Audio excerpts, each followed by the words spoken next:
Welcome, friends, to the Breaking News channel, Total Health, and we're covering an important topic today, serious about pastors. I believe that from the imagery of the wedding parable in Matthew 22, the man without a wedding garment is thrown out. That's the pastors, by definition.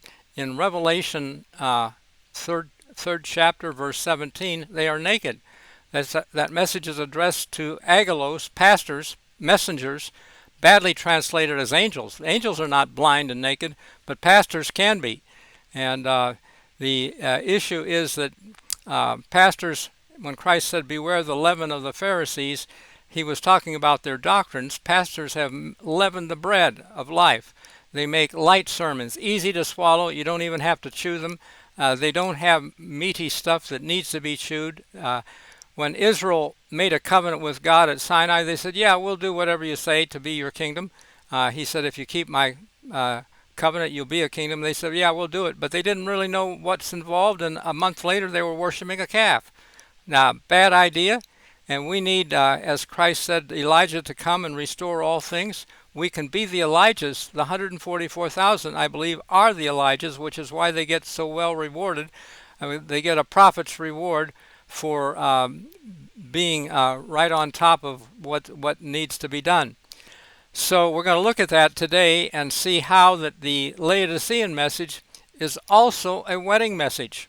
Okay, I arrived at this over a long period of time, but I asked Richard Davidson of Andrews University, who taught Hebrew and Old Testament history, I said, I think that the ancient church of Laodicea ended in an earthquake. He thought about it a minute. He knew that historically that was true, but he said, well, the Hebrew word for knock is dafak, and in Judges 19 or 20, they are beating the door down. Okay, so yes, it could be that as well. And so when you go to Luke's wedding parable, when I come and knock, you're supposed to open immediately. How would we know he's knocking? Well, it's an earthquake. Okay, a big earthquake, because it destroyed the city of Laodicea, and that ended their lukewarmness, by the way. They were lukewarm with materialism, but God took it all away. I think he's going to do that for Western Christianity as well in the very near future. And so I'm trying to prime you for readiness for a huge event that I think is going to be just a week away from now. This is when Christ said, "No man knows the day or hour, but as the days of Noah." The flood came with Passover timing in the second spring month. I call it a 9/11 provision, because in Numbers 9, verse 10 and 11, there is a provision for Passover in the second spring month. And I think that's what we need to consider. This is one way that God won't get an ignorant bride like he got at Sinai, because we understand the scriptures and the clues, like in Numbers 9:11. And we will be watching when we should be watching. Sadly, the disciples lost their opportunity at the kingdom because they went to sleep when they should have stayed awake.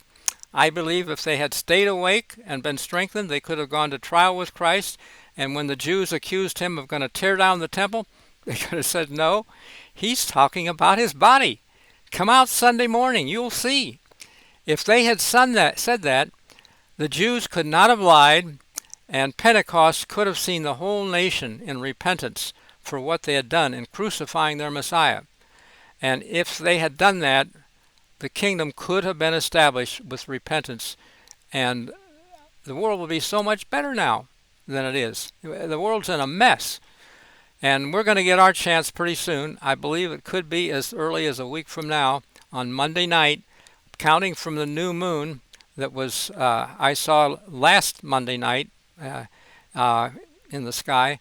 It's that evening, 14 days later, is the eve of Passover, when I think we should keep the Passover as Christ did with his disciples. And this is the statement from Desire of Ages, page 652, second paragraph. As he, Christ, ate the Passover with his disciples, he instituted in its place the service that was to be the memorial of his great sacrifice. Well, if we did the Lord's Supper in place of Passover, we would be doing it at that time. Okay, we would be honoring it because it was a statute forever for them to keep the Passover. But we don't have to kill lambs anymore. Christ fulfilled them. We don't have to eat lamb, but we should eat it spiritually, I believe. I used to fall asleep when I would try to pray very long at all, but I've discovered how to stay awake. It's by eating the lamb spiritually, reading the closing chapters. I've invited friends. We read a paragraph, pass the book around, read a paragraph each, and pray between chapters. And this is a great way to stay awake. It's a spiritual exercise. And when you read chapters like In Remembrance of Me, Let Not Your Heart Be Troubled, Gethsemane, Annas and Caiaphas, Pilate's Judgment Hall, Calvary, you can stay awake, and we would be ready spiritually for whatever comes. And when he comes and knocks, we're supposed to open immediately. Okay? Well, immediately implies having thought about something ahead of time and being ready for it. Kind of like the rule of first use in the Bible, the first place you find a word or phrase often has an end time application. So do you know where the word immediately is first found? It's in Matthew 4. When Christ called James and John, they immediately left the ship and their father and followed him. Well, leaving the ship means your livelihood. Be willing to let your job go. It's not important anymore. And leave your father. That's close family ties that might prevent you from doing what you really need to do for Christ. When disciples did that, some of them had families. But when Christ later asked, when I sent you out without purse or scrip, did you lack anything? They said nothing. Whatever they needed, it had been supplied somehow. So perfect testimony for us. And let us make God first, last, and best in our plans for the future, to follow him and be among his 144,000 group that can respond immediately, because we're watching and praying on the eve of Passover, special Passover. I call it 9/11 Passover, because in Numbers 9, verse 10 and 11, there is a provision. If you take a long trip and you can't get back for Passover in time, in Jerusalem was when they did it, they were not excused. They had to keep it the second month. And that's how Christ ended his parables. In Matthew 25, verse 13, watch, you don't understand. It's like a man traveling to a far country. Okay. And he gave some 3 talents, some 5 talents, some 1 talent. Well,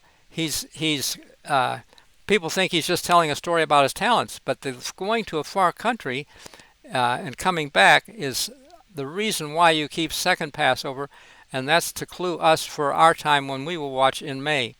And this year, the May Passover has special timing, and let me explain how, okay?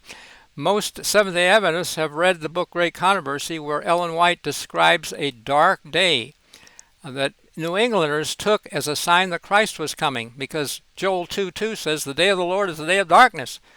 Well, unexplainably dark in New England back in May 19, 1780. Cows came in, chickens went to roost. People needed a lamp at midday to read a newspaper.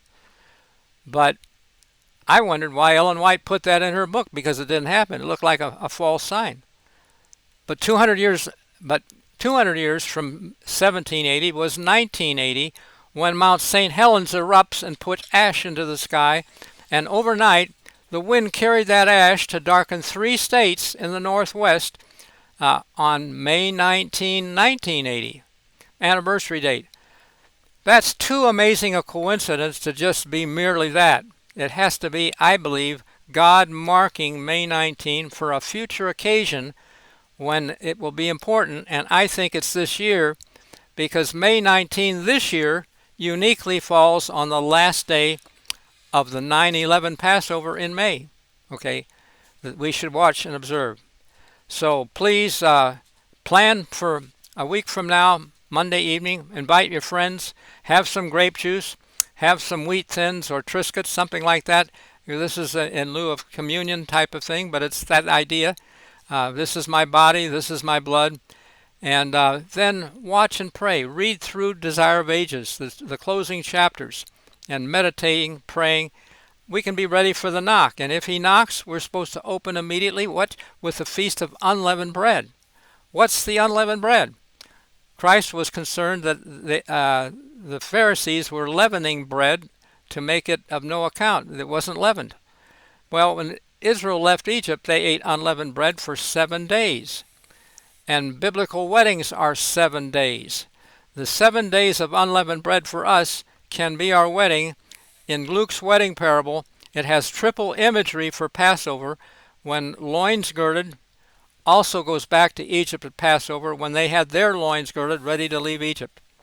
And blessed are those servants whom the Lord finds watching when he knocks. Okay, watching means be awake. And that it was only commanded at Passover time, but we can do that. And so why not? Let us plan to do so. And when we open with a feast of unleavened bread. I'm seeing 7 topics that have been leavened out of Christianity by bad translation and by bad interpretation in most Christian churches, including Adventism. Okay, we pride ourselves on the Sabbath and all the 28 points of baloney. I'm being a little bit rough with that, but we don't have the present truth for our time that would make us clothed with a wedding garment, because our loins are naked in Revelation 1:17. The messenger to the church is naked, agolos. And so we need that. We need those topics, and I'm going to give you a few examples of them from the seals in Revelation 6th chapter. They have a contextual link to 7 topics that have a 7-fold emphasis, which are to be restored by Elijahs. We can be the Elijahs. Christ said in Matthew 17, verse 11, before he comes, Elias or Elijah must come and restore all things. By the way, there's no J in Hebrew, no J in Greek, so it's not Elijah. It was Eliah, really, Eliah. El for God, and Ia is the first 2 letters of God's name. Okay, the prophets came in God's name: Zephaniah, Obadiah, Zechariah, the IA ending. Josephus said God's name was all vowels, not YHWH Yahweh. Okay, but Iaua. Okay, Hallelujah. Those have the 3 vowels, the Yod, He, and Wah, and a Hallel means praise to Him. Okay, so God has a great name. If we only had consonants, B, D, M, K, P, we would be very limited in what we could say. But God lends us His name so we can even make good sound. And when you hear a beautiful song, you're hearing the vowel. And so God lends us His name for beautiful communication. So let's appreciate His name. And as Ellen White said, the Lord God of Israel is going to execute judgment on the gods of our world, just as He did on the gods of Egypt.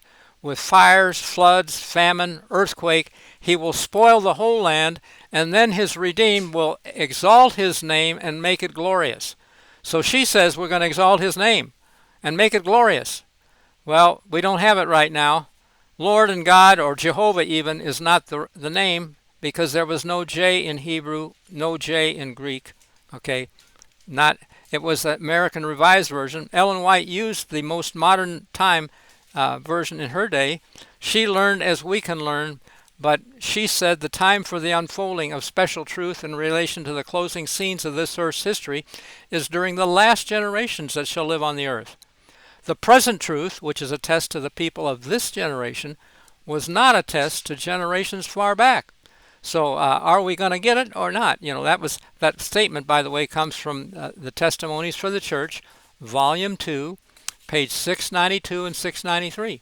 So we need to be tuned in to what's new, what can we learn and understand. We need to be like the Bereans, who had great attitudes. They receive with readiness the word and search the scriptures, whether those things are so. Is there good support for this? Well, I've just told you about the first seal. When John heard thunder, it's a reference to context to God's name, because when in John 12, verse 28 and 29, Christ prayed, Father, glorify your name, and the people around said it thundered. And in Revelation 14:1, the 144,000 have the Father's name in their forehead, and in the next verse there were thunderings. So thunder is a link to God's name. We need to know his name. The bride takes the name, okay? That's the first of 7 seals. The second one, the red horse, takes peace from the earth, okay? Great sword takes peace from the earth. I say it represents the covenant, because in Exodus 34, verse 10 and 11, God says, behold, I make a covenant with you, and it's a terrible thing I'm going to do with you. I'm going to drive out the Canaanite. Well, that took peace from the land there locally, okay? And he spared them, protected them, because they made a covenant with him. And the walls of Jericho fell down, but they didn't die, okay? God was pledged to protect them. And Shadrach, Meshach, and Abednego, even though they wouldn't bow down and they were going to be thrown in the fiery furnace, but guess what? The king looks in and says, I see one like the Son of God, okay, walking with them. Well, we're going to need the covenant in the end time, and so that's the focus on the emphasis. By the way, the word covenant is found 7 times in, I believe it's Genesis, the 6th chapter, when God made a covenant with Noah, and we will need to make a covenant, and the 7-fold emphasis is a mark of end-time truth. So those are a couple topics. I'll give you one more just because it's so obvious. When God says he's going to send Elijah or Elias to restore all things, we see his coming in Malachi 4, verse 4 and 5, okay? And it says, remember the law of Moses with the statutes and judgments. Behold, I send you Elijah. Well, those statutes and judgments have a 7-fold emphasis in Ezekiel 20, where they're linked to Sabbaths, with an S, by the way, not Sabbath, Sabbath, Sabbath, but Sabbaths, with annual Sabbaths also. So, and they're linked to the annual Sabbaths with statutes and judgments. That's what the covenant's going to be all about. More about it another time, but I'm saying we don't have it. We're naked right now, and your pastor is responsible partly. Share this information with him and have him plan to invite the church for next Monday night to come out and have communion and to celebrate the Passover timing and stay awake, watch and pray for at least till midnight. I'm wondering how everybody's going to do it at midnight. In Egypt, it was at midnight. He's going to roar from Jerusalem, and the wedding parable says, Matthew 25, at midnight, there was a cry made. The bridegroom comes. That goes back to Egypt, when the cry went up at midnight in Exodus 12th chapter, verse 29 and 30. Well, or 30 and 31. But we need to somehow be watching, so that when he comes to knock, blessed are those servants whom his Lord finds watching. He will gird himself and make them sit down to eat and serve them. If I'm wrong about my topics of 7, he will have it right. But we need to plan to keep the 7 topics and focus at least one a day on those different topics. So for the wedding week, as Laban said, fulfill Leah's week, it was about her wedding. And we can do that too if we're making a serious offer to Christ. These are the proactive person offered 7 of something, like Abraham when he wanted a water well with Abimelech, a covenant. He gave him 7 ewe lambs. God gave Abraham 7 times. He said, I'm going to give you this land. I'm going to give you this land. God, when he made a covenant with Israel, gave them 7 annual holy days, feast days. I wondered why they call them feast days at first, but they got a 2 weeks vacation, 1 week in the spring, Passover, and another week in the fall, Feast of Tabernacles, after the harvest is done. They could go down to Jerusalem, kill a lamb, eat it, feast on it for a week, and have fellowship with one another somehow. So that's how I'm seeing it, and I hope you like what we've shared, and there's more another time, but please seek God. Share this with your pastor. Ask him to read it and maybe plan to have Passover. Otherwise, I think pastors that aren't tuned in to present truth and aren't teaching present truth. And by the way, you can get my book, The Earthquake and 7 Seals. The 7 seals are the topics we need. Go to health, happiness, and destiny. Those are 3 words everybody wants. Health, happiness, and destiny. Write the little word "and" between them. .com. And for about the price of a Big Mac, you can get a meal for your mind that's going to make high reward, and you get a bonus too. a video link that helps you live without prescription drugs. Uh, Most of you have father, mother, somebody that in the family that needs to take medication for blood pressure, cholesterol, diabetes, something like that. Get off of it. You can do that with that link that you get when you buy the book. High value. I think it's worth hundreds or thousands of dollars. I'm a retired physician.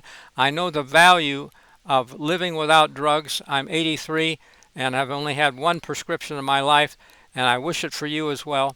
Thank you for taking a look at health, happiness, and destiny, and spending a little money to have the value of the 7 topics we need to make a covenant a week from tomorrow night.